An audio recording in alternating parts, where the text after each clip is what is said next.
Hello everyone, welcome back to Market Intelligence. Today we are here and having another episode of Day in the Life. My name is Kat and I'm here with Sam today. Hey guys. And we're also here today with Jonah, who's going to tell us a little bit about what his day was like when he was working this past summer. So hi Jonah, thanks so much for joining us. And can you start off with just telling us a little bit about yourself as well as what you did this last summer actually? So I'll start off by saying I'm super stoked to be here. I think this is awesome. It's a really awesome initiative you guys are doing. Taking a step back, I'm originally from Vancouver, BC. I like to ski, I like to surf. Spent my whole life on the West Coast before coming out to U of T for university. Like you guys, I'm in my third year in finance and economics. Really enjoyed it. I kind of knew that was going to be my path coming into university. So last summer I was working with RBC Global Asset Management and specifically with a subsidiary called PH&N Institutional. So RBC Global Asset Management is kind of the asset management wing of RBC. And then PH&N was acquired in 2008 and they do some wealth management as well as a lot of fixed income portfolio development. So I was specifically put on the ultra high net worth team. Basically, we were in the asset and wealth management space dealing with ultra high net worth families and some pension funds as well. It was really awesome summer. It was kind of my first real internship in finance. So I went headfirst right into it. But yeah, really awesome experience. That sounds super duper interesting. Could you tell us a bit more about the job and what the internship position was actually? Yeah, for sure. So officially my title was institutional analyst. And if you can kind of infer from institutional, I was on a team dealing with ultra high net worth clients. So family offices, pensions, those types of clients. And we were doing kind of your full range of wealth management stuff. So basically acting as a liaison or as a relationship management team between the clients and the portfolio managers, right? So our role is basically that there's a client and then there's a portfolio manager, and the portfolio managers have a bunch of different funds. And it's our job to pick and choose the right funds for each client. Like over the last few months before the internship, everything went haywire because of COVID, right? So a lot of the job in the summer was building client presentations, basically explaining why certain funds did well and certain funds didn't do well. So I guess, on a day-to-day basis, what it looked like was essentially it was a support system for the team for whatever they wanted me to do. But a large part of it was building decks for client presentations and stuff. So it'd be taking, let's say, looking at the drivers and detractors from index performance over the last quarter, drawing things like that, putting it into a slide deck to make it look nice. Or sometimes if there's there was a company that did really well in one of our funds, I had to do research into the company and put our investment thesis and valuation stuff onto a slide to then give to the client. Very cool. So for your internship, did you focus mainly on making these presentations or did you yourself also do some of this analysis for picking of the funds? So I was more on the presentation side of things. If you can kind of picture, there's the portfolio manager and then there's the relationship manager. At PH&N, they call them the institutional portfolio manager, but it's essentially the one who's working basically with the clients. So I was more on that side of things. I was more on the client facing. It was front office. So we were in direct communication with clients and direct communication with portfolio managers, but our team specifically wasn't doing any of the actual equity picking or I guess fixed income picking ourselves. Could you go through and describe the tasks that you were doing as an intern within the team? Yeah. So like I said, it was a lot of deck building. So if there's like a traditional client, this would kind of be like either a client pitch deck or a client update deck to have something like 60 slides. And I probably built roughly maybe 10 of the slides in each presentation. And because, a lot of the slides can be done by an intern because they're relatively similar, showing your portfolio performance from like 3 month, 6 month, 1 year, 5 year, 10 years since inception, right? Like that type of stuff. Actually, one of the big things in my internship was got to do a big project, writing a report and doing research on the rise of artificial intelligence and its implications in the investment management field. This is kind of a side project that one of the VPs got me to do. But hopefully, I think this report is actually about to be published in the monthly newsletter. So I think if there's like a value add, succinct impact that I had, I think being involved in this report was probably one of the bigger things. I remember you telling me that when we were chatting once, and I just thought it was cool. You don't really see that too many internships, especially not finance, and then you're researching AI. So I think that was Yeah. Yeah, it was definitely a result of my VP just being like a really, really good VP. I think I got really lucky with my team. There was a huge focus on like helping me learn and helping me like add value. And they sacrificed their own time to make sure that I had a spot and stuff. So all the credit goes to them, especially the VP. He had worked in finance I mean, he's kind of a career Bay Street guy. But yeah, it was, so complete kudos go to him for making that space for me. awesome. Well, great to hear that the culture was so good as well. Mm-hmm. What is one thing that you'd say was most interesting about your internship? Was it maybe this project, or can you think of something else that you also really enjoyed? Yeah, I think one of the big things was being able to leverage all of RBC's resources. The fact that RBC is such a big institution means that they get a lot of access to a lot of closed door type things. So every week I was on a variety of different calls with like cutting edge experts in the field of equity research, of index analysis, of like portfolio managers that have been doing this for their careers, right?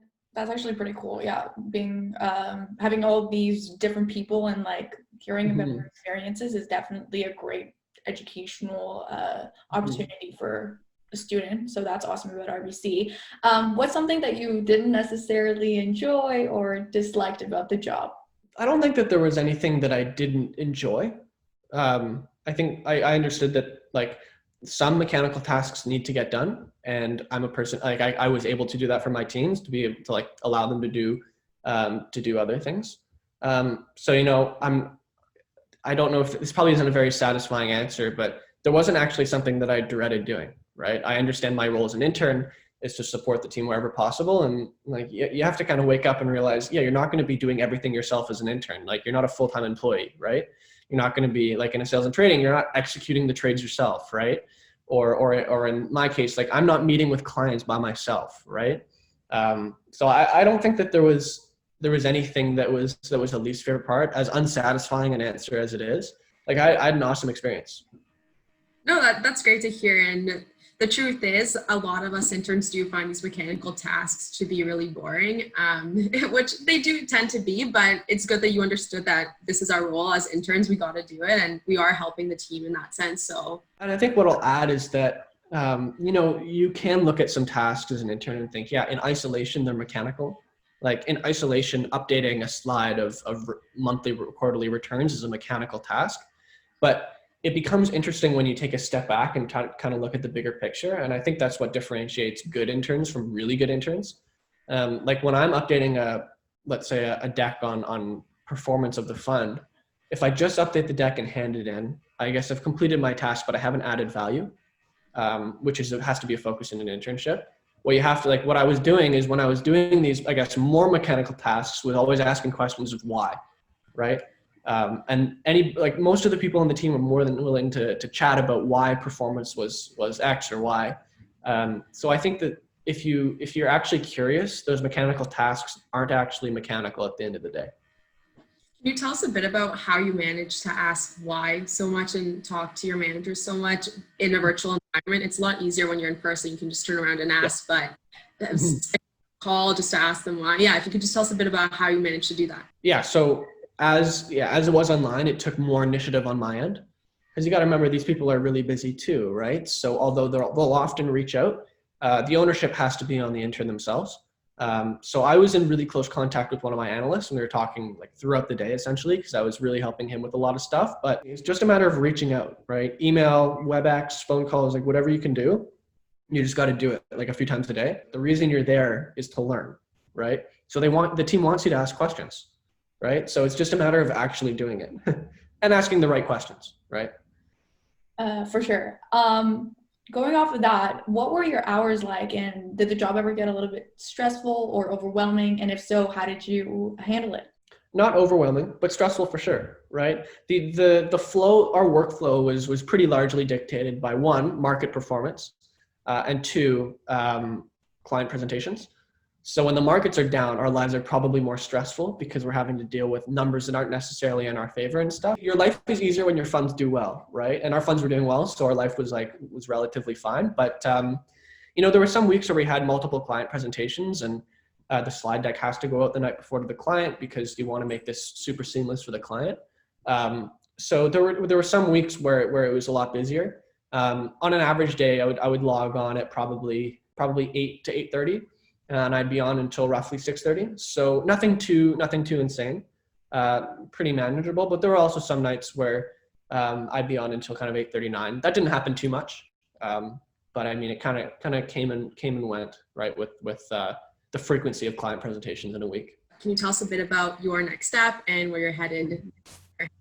Yeah, for sure. So I'm staying at RBC, which I'm super stoked about. But I'll be next year. I'll be an analyst in the global markets program at RBC Capital Markets. So I'm kind of moving to from the investment management buy side of things to more the sell side. The global markets program is a 2-year rotational program that happens after graduation. And you basically rotate through sales and trading, equity research, and debt capital markets, which is like the debt side of investment banking. And I don't know my placement for the summer yet. I know it'll be in one of those 3 areas. I'm completely open to whichever one it was, or whichever one it ends up being. Okay, great. Thanks so much. And just to end off, can you give us one piece of advice that you have for somebody who wants to be in your shoes at your internship that you had this past summer? One thing is following the markets. Like, you'd be surprised at how many people don't follow the markets, because everything, like all the hiring really revolves around your ability to talk about current events and stuff. So my first piece of advice would be read the news. Just download the CNBC app, read the Wall Street Journal if you have a subscription, listen to Bloomberg in the morning. It can really set you apart. Another thing would be, I mean, obviously you have to reach out to people, reach out early, and don't be afraid to reach out. And then when you reach out to someone and you're having a coffee chat, most people will ask questions like, what does the average day look like? What do you like about your job? What don't you like about your job? But if you actually want to impress someone, talk about more interesting things. So do a bit of research before you talk to them about the field that they work in, and ask really pointed questions, because it'll make their lives more interesting as well. Be normal, be warm, be kind. Like, especially if you're networking with someone over the phone, just remember to smile, because when you're smiling, when you talk, it sounds a lot warmer. Awesome. Well, thank you so much, Jonah, for being here today. I definitely learned a lot from him, and I hope you guys did as well. Be sure to check out Jonah's Land the Job video, where he talks about his recruitment process and how he landed all these amazing positions. And if you haven't checked out any other Day in the Life videos, we have lots of interns talking about other positions within different institutions. Thank you so much, and hope to see you guys next time. Bye.